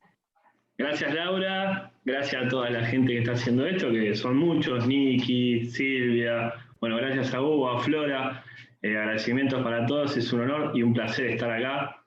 Voy a tratar de contarles brevemente, cuando Laura me convocó, me dijo de la idea de hacer algo práctico de la parte penal, en la que me dedico, gracias a Dios, hace 25 años que estoy en el sistema penal, desde chico, y a mí me gusta esto, me gusta el tema de evitar, de escuchar a la gente y de dedicarme a la violencia de género. Les voy a contar que desde que asumí hace 2 años y medio, con toda la Fiscalía, hemos tomado el trabajo de hacer algunas cuestiones prácticas de las víctimas, de escucharla a la víctima, de llamarla, de viajar a ver las familias de las víctimas, en el caso de los femicidios. Familias que no eran escuchadas ni atendidas por el sistema. Hay muchas críticas para hacernos, pero se está haciendo mucho estamos haciendo. Esto es algo que estamos haciendo todos, capacitándonos. Es un honor que haya tantas personas escuchándonos, y yo les voy a contar brevemente todos los TIC que hemos hecho. Primero y principal, teníamos desde el año 2017 una Ley Nacional de Derechos y Garantías de la Víctima. ¿Por qué no la aplicábamos en provincia? Porque todas las provincias no se habían adherido. La provincia de Buenos Aires no se adhirió. La Suprema Corte bonaerense, hace poquito, en agosto, en un fallo, instó a los legisladores la posibilidad de que adhieran a esa ley nacional.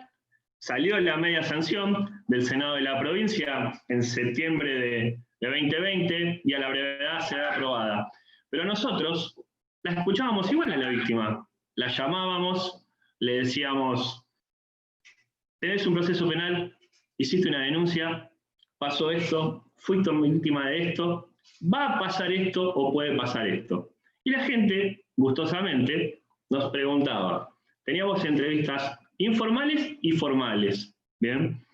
¿Qué hacíamos con la víctima de violencia de género? Le explicábamos el proceso penal. No a todas las víctimas, yo creo que a la gran mayoría no le gusta estar en una causa penal. El problema es agarrar la causa del principio. Por eso, como Laura contó, Silvia y todos los funcionarios de la Asociación de Magistrados empezaron de raíz capacitando a la policía. Porque la víctima, lo primero que hace, va a la comisaría. Elemental, la comisaría. En la escuela de policía y en los cursos de ascenso, donde soy uno de los que da clase, les cuento algo brevemente en criollo. Y yo les digo a los policías, si viene una víctima de violencia de género y dice que su expareja le tiró con una hoja del árbol de álamo seca que se había caído, ustedes no pueden decir: no señora, eso es para hacer una exposición, no le voy a tomar de la denuncia, venga mañana. No. La policía, cualquier funcionario, está para tomar la denuncia. Después, la fiscalía o el órgano judicial va a ver si prosigue o no eso que la víctima dijo. Eso es perspectiva de género desde el arranque, desde la denuncia. No solo la policía. Yo le digo policía a todo servicio de seguridad. Gendarmería, prefectura, policía federal, policía de la ciudad, policía de las provincias. La mesa de entradas de un juzgado, la mesa de entradas de una fiscalía o de una defensoría, son nuestra cara visible. La víctima llega a la mesa de entradas y lo primero que ve es al personal de mesa de entradas, que tiene que estar capacitado y preparado para atender y escuchar a la persona, para tomar el teléfono, para darle el mail ahora en pandemia, el Twitter, el Facebook de un montón de juzgados. Hugo decía, nosotros hemos creado, de voluntad propia, de algunos jueces de familia, un grupo de jueces de familia, jueces penales y fiscales penales. Y por ahí son las 6 de la tarde y Hugo manda un mensaje, ¿quién está de turno? Yo le contesto, está fulano. Yo le pregunto, ¿quién es el juez de familia de turno? Y ahí intercambiamos fuerzas dentro del Poder Judicial y dentro del Ministerio Público. Unimos fuerzas para evitar. Muchos dicen que los fiscales no hacemos prevención, y es verdad. El código habla con el hecho consumado. Pero evitar lo peor. Todos ahí piensen un cachito. ¿Qué es un femicidio? Y no les preguntó Código Penal, 80 inciso 1, 80 inciso 11, no. Un femicidio no es un hecho, no es un acto, es una película. ¿Bien? Es una película que comienza con hostigamientos, amenazas, desobediencia a la orden del juez de familia, lesiones leves, graves, gravísimas, muerte, que nadie quiere. ¿Cómo evitamos eso? Todos los operadores tenemos la obligación de frenar eso. Todos. ¿Y tenemos tiempo? A veces sí. A veces hay tiempo. Yo, con colegas que hacen la defensa oficial o la defensa particular, en un debate, tenemos una guerra jurídica y una pelea jurídica. ¿Bien? Por tratar de que, en mi caso, oponerme a una posible morigeración, liberación, hablando en criollo, que el violento de género salga en libertad, el defensor quiere que salga y los jueces, el juzgador me tendrá que escuchar a mí en la oposición. ¿Por qué? Mi fundamento es que salga. Y mi fundamento, uno de ellos, como lo dijo la Corte, ¿bien? En agosto del 2020, dijo 2 palabras mágicas que reitero siempre. ¿Qué es género? ¿O qué es perspectiva de género en una causa penal? Y hay que ver todas las circunstancias concomitantes, circunstancias previas al hecho. No puede un juez, ni un fiscal, ni un operador jurídico decir que no hay violencia de género porque no hay causas anteriores. No. No puede un juez, ni un fiscal, ni un operador jurídico decir que no hay violencia de género porque no hay sentencia condenatoria firme. ¿A dónde dice que tiene que haber una sentencia condenatoria firme para que haya violencia de género? Sí, para que haya antecedentes penales, pero no para que haya violencia de género. No tenemos circunstancias concomitantes, supongamos. No tenemos antecedentes, no tenemos denuncias archivadas, no hay nada. Se sienta la víctima en el debate, en mi caso, y la víctima cuenta de hace 10 años que sufre violencia de género, que nunca se animó a denunciar, que nunca lo quiso contar, que nunca lo quiso transmitir. Hacemos una pericia psicológica y da lo que la señora está diciendo a la víctima. Y eso es tener perspectiva de género. Había circunstancias previas, anteriores y concomitantes. En mi caso, en la Fiscalía nuestra, siempre nos tomábamos en cuenta la Ley Nacional de Derechos y Garantías de la Víctima. Ahora vamos a tener, yo le digo batallas jurídicas, pero con colegas de la defensa diciendo que me criticaban porque yo aplicaba la ley nacional. En realidad no es que la aplicaba, la tenía en cuenta para escuchar a la víctima y preguntarle a la víctima si estaba de acuerdo. Se me han opuesto a decir, ¿cómo hace escuchar a la víctima? ¿Cómo hace presenciar a la víctima? Muchas veces yo no le hago nada. La víctima quiere presenciar una audiencia. La víctima quiere estar en una audiencia virtual como hacemos ahora. Me pregunto, les cuento, les transmito, ¿qué problema hay que la víctima esté presente en una audiencia? Si no va a ser un testimonio, quiere estar presente, quiere ver el proceso judicial, y entiendo que es su derecho. Tiene derecho a estar presente en una audiencia, y más aún si quiere presenciar un juicio luego de haber prestado declaración, ¿no es cierto? ¿Qué pasa cuando tenemos un juicio ordinario o un juicio por jurados con una víctima? Nosotros hacemos una preparación de la víctima. A cualquiera de ustedes que un día, en un segundo, yo les digo, cualquiera, bueno, tienen que sentarse dentro de 5 minutos y declarar un juicio por jurado. No van a ser tan fácil de ir y sentarse. Lo van a pensar varias veces. Imagínense a una posible víctima de una tentativa de femicidio. Piensen. Yo soy de interactuar con ustedes, pero no lo podemos hacer, pero es simple. Piensen. El sistema. Violencia institucional. ¿Cuántas veces declaró? ¿Cuántas veces las voy a llamar? Otra vez la voy a hacer sentar en el debate. Sí. Si nadie la vio, Inconcebible, una película de Netflix de abuso sexual, mírenla. Eso es lo que no tiene que pasar. Violencia institucional por parte del Estado. Nadie le creía, la hacían declarar 700 veces. Es un hecho real. Y estamos hablando del FBI, Estados Unidos. La hacían declarar, nadie le creía, los hechos fueron reales. Mírenla, se las recomiendo. ¿Cuántas veces la vamos a sentar a la víctima, bien, en un juicio? La idea es sentarla una vez sola. En ese caso, nosotros tenemos que hacer una preparación. Mi fiscalía, con la gente que trabajamos, la citamos a la víctima y tratamos de romper un hielo, la citamos varias veces y explicarle cómo es eso, cómo va a ser la situación de un juicio oral y cómo puede recibir todas las preguntas, de la parte nuestra y de la parte contraria. Las nuestras van a ser a una manera y a una forma de decir las preguntas. Imagínense cómo va a ser la parte contraria, que va a querer que la víctima, bien, tenga que no decir lo mismo que dice como se lo pregunto yo, en este caso. Nosotros hacemos una preparación.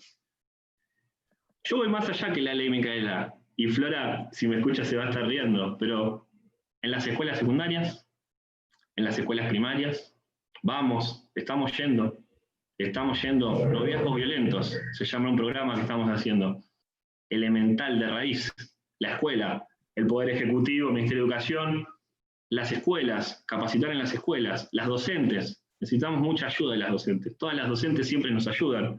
En las charlas no nos podemos ir, porque nos cuentan un caso, nos cuentan otro, y otro, de violencia por grupos de WhatsApp, violencia de noviazgos adolescentes, y ahí tenemos que prevenir. Estamos teniendo muchos hechos de violencia de género de adolescentes, de chicas de 15, 16 años, 14.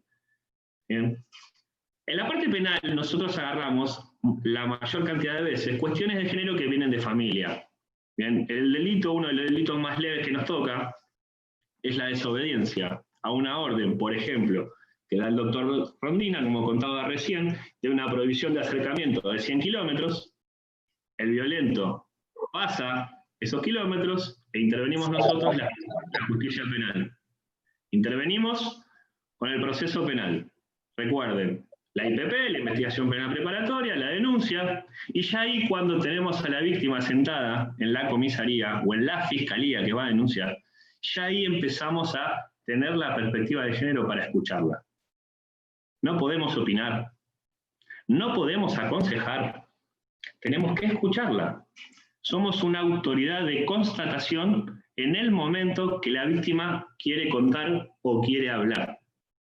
Puede querer hablar la primera vez y no dijo nada, y al año viene y cuenta todo lo que no quiso contar la primera vez, porque la primera vez estaba asustada, o estaba intimidada por el sistema, porque tenemos 10 detenidos, porque tenemos 15 detenidos, porque tenemos 20 denuncias. No es excusa.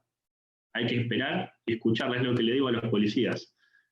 Tiene mucho trabajo, atiéndala cuando la pueda atender bien. A los chicos que atienden acá conmigo, hay mucho trabajo, bueno, le dicen que venga mañana y la escucho y se sienta. Una cuestión cortita del tema género que pasa y tenemos que evitarlo y tener las alarmas prendidas para constatarlo en el momento. Les doy un caso puntual, no puedo decir nombres. Hecho, Cañuelas, la expareja viene con una garrafa, la bate, abre un poquito para que salga gas, encendedor, y la amenaza con prender fuego a la víctima. Viene la policía, llama a la vecina 911 porque hay un alambrado, la ve, hace lo mismo con la policía. Se lo llevan aprendido, después hay una detención, prisión preventiva, lleva a juicio una posible tentativa de femicidio. Declara a la víctima y dice, salió gas, me prendió fuego la garrafa y no me mató porque de casualidad me caí en una zanja. Pasan 2 años, llega el juicio, se sienta la víctima. ¿Qué dice la víctima? Nunca salió gas, nunca la prendió fuego, nunca pasó nada. Y a lo último del testimonio, oral, en el juicio, yo quiero que salga. Lo necesito porque no tengo para darle de comer a mis hijos. Dependencia económica, lamentablemente. Nosotros tenemos las alarmas prendidas para esos casos. En este caso hemos elevado un oficio en esa causa el año pasado al intendente de Cañuelas, pidiendo una asistencia económica. Paramos el juicio, sugerí a los jueces del tribunal que me hicieron lugar a la petición. Esperen, señores jueces, en criollo se los cuento. Discúlpenme, señores jueces, pero entiendo que la víctima está influenciada por el circuito de la violencia. Su testimonio no puede seguir de esta manera. Necesito que se le haga una pericia psicológica. Stop al testimonio, que se haga la pericia, que se suspenda el debate por ahora, que se tome en cuenta el primer testimonio, que los testigos certificaron ese primer testimonio y que el testimonio de la víctima termine acá. Naturalización, minimización y beneficiar al imputado. Son situaciones del circuito de la violencia que nosotros tenemos que tener las alarmas prendidas cuando eso pasa con la víctima. No en todos los casos. Hay casos y casos que debemos tener en cuenta. Yo les decía, hay un video italiano de un chico que ustedes lo han visto todos en YouTube o lo han visto en la tele que antes se daba, cuando viene una nena muy bonita y hay 3 nenes, yo a veces lo paso en estas charlas, y le dice, dale un esquiafo, como darle una cachetada a la nena. Primero dice, le dan un beso, y después dice, dale un esquiafo, y los nenes dicen, no. Y le preguntan al nene, ¿por qué no le dan? Porque a una mujer no se le pega. Porque yo a mi mamá no le pegaría. ¿Bien?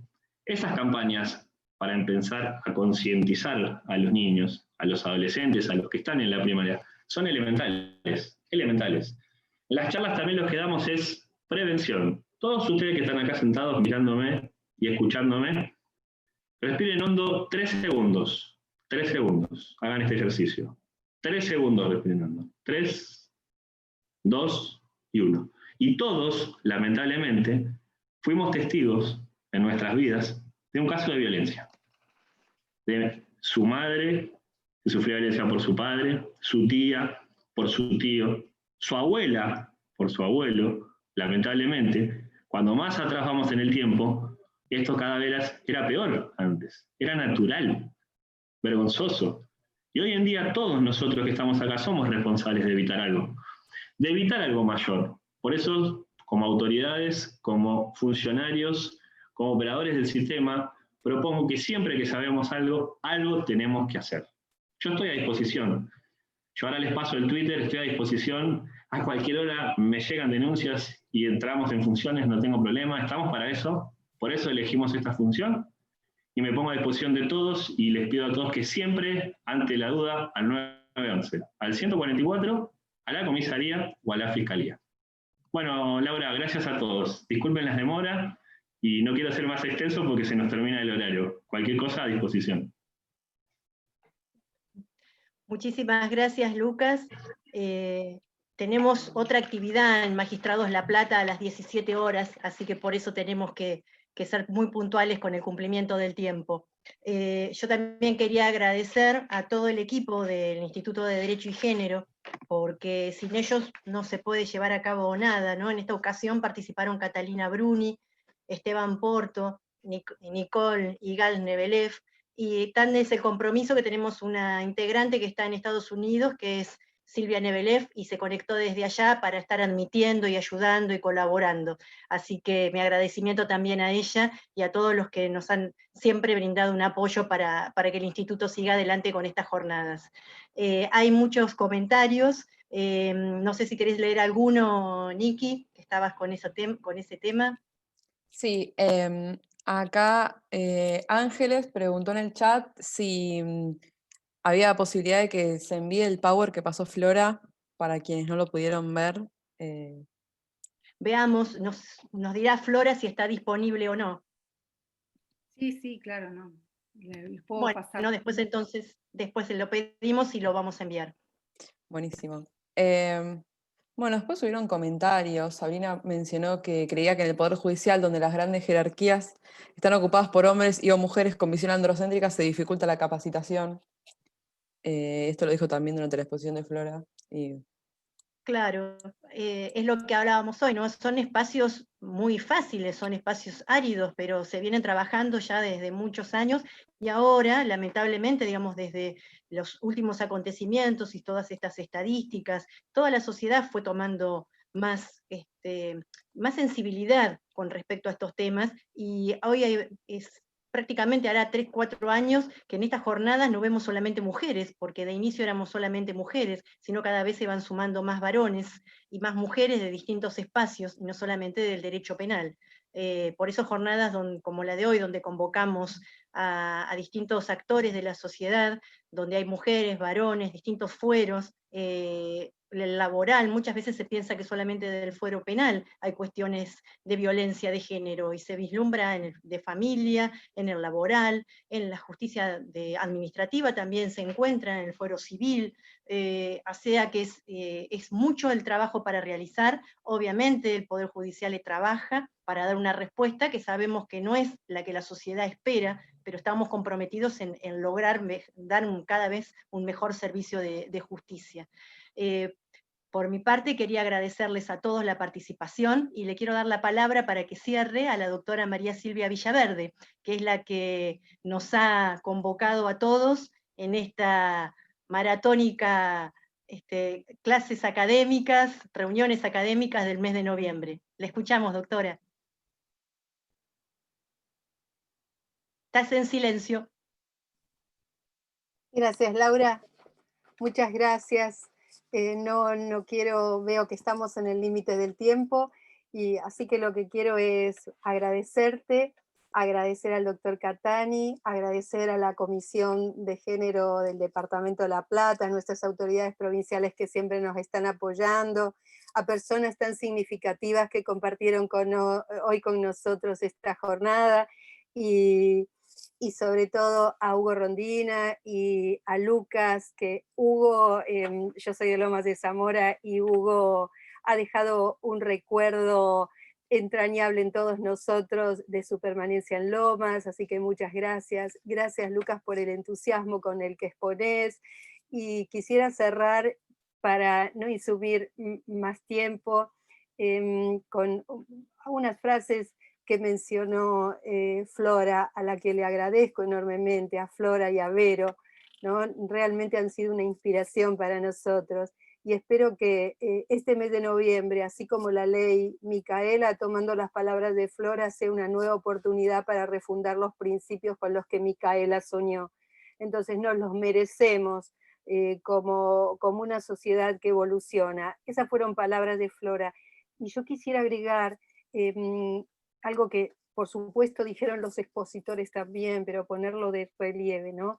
La relevancia de no solo capacitarse, sino también pensar en la sensibilización, en el concepto de toma de conciencia y sensibilización. En la Oficina de la Mujer de la Corte, en los cursos que se hacen para replicadores, se insiste mucho en la importancia de la introspección para desarraigar los sesgos personales. Por eso es que bien decía Flora que es un proceso, es un camino, pero la sociedad está construida sobre principios, sus principios estructurales son patriarcales, por lo tanto nosotros también estamos construidos de esa manera. Por eso es que implica un introspección, ingresar en nosotros mismos y revisarnos a la luz de todos estos principios, porque los contextos en los que vivimos son contextos patriarcales. Entonces son muy profundas las reformas que hay que hacer. Cuando Lucas explicaba y él decía, bueno, pero el femicidio no es un hecho, es una película. Sí, pero es una película en un contexto social donde cotidianamente estamos reproduciendo microviolencias pequeñas que no nos damos cuenta y que son como la base, como el caldo en el que se está cocinando esto que termina en el femicidio. Por eso el enfoque género, desde un enfoque interseccional, por supuesto, de una mirada interseccional, debe ser transversal, atravesar todo, cuanto proyecto se inicie, cuánta actividad se piense, cuánta reforma, por ejemplo, ahora toda la reforma en el ámbito del Poder Judicial del teletrabajo, el enfoque de género tiene que estar, la mirada de género tiene que estar, es fundamental. Todo proyecto, estos días en las jornadas, como las estamos haciendo en cada territorio, así como hoy le tocó La Plata, con anterioridad lo hicieron Azul, Trenquelauquen, Necochea y Bahía, iban surgiendo problemas que eran propios de los contextos, ¿no? Entonces, en el caso de Azul surgió el tema de la mujer rural. También todo el tema rural tiene que estar atravesado por la perspectiva de género, ¿no? La ruralidad, ese contexto de la ruralidad. Luego, en el caso de Bahía, Trenque y Necochea, se planteó el tema de los contextos portuarios, ¿no? Los contextos de puerto que tan favorables para que florezca la prostitución. Y también allí se hizo mención, por ejemplo, ahora que hay tantos proyectos, ¿no? de industrias extractivas y aún las industrias petroleras, todos esos proyectos de industria extractiva, minera, ahora que estamos pensando en el litio, que son... que requieren la deslocalización de varones hacia esas zonas. Todos esos proyectos, cuando se hacen las evaluaciones de impacto ambiental, deben estar también atravesados por esto, porque si no, se promueven enclaves favorables a la prostitución. Entonces, y seguiría hablando y dando ejemplos, uno y otro, en los que se va evidenciando y cada vez quedando más claro, más blanco sobre negro, de la relevancia de que incorporemos el enfoque género, pero además revisándonos a nosotros mismos, ver cuánto nosotros, cada uno de nosotros, también está atravesado por ese sesgo. El concepto de neutralidad y objetividad le hace mucho daño en este sentido al Poder Judicial, porque los jueces que todavía no están formados y no están concientizados creen que aplicar estos enfoques, estas prácticas, que no son solo prácticas o recomendaciones de prácticas, sino son obligaciones legales, es no respetar la neutralidad y la objetividad propia de un magistrado o de una magistrada. Cuando quien está formado con enfoque de género, esto lo tiene clarísimo, porque tiene claro que en realidad la sociedad en la que vivimos está sentada sobre pilares patriarcales, entonces son invisibles. Entonces, lo único que hacemos cuando somos neutrales o cuando somos objetivos, ¿qué es? Reforzar el statu quo injusto y de desigualdad, ¿no? Entonces, yo agradezco enormemente haber escuchado a todas las personas que hablaron hoy, porque lo que han hecho es llenarme de fuerza, vigorizarme y renovar el compromiso una vez más, ¿no? Así que muchas gracias Flora, Vero, Lucas, Hugo, nuestras autoridades, Laurita, la Comisión de Género de La Plata, su presidente, gracias a todos y bueno, y hasta la próxima jornada que va a ser... Pido un aplauso para todos, el agradecimiento. Y bueno, nos vemos en la próxima jornada, que si Dios quiere será ya el próximo año. Tenemos los mails de todos para mandarles certificados e invitaciones de próximas jornadas. Un beso y les agradezco que hayan estado hasta el final. Gracias a todas y a todos.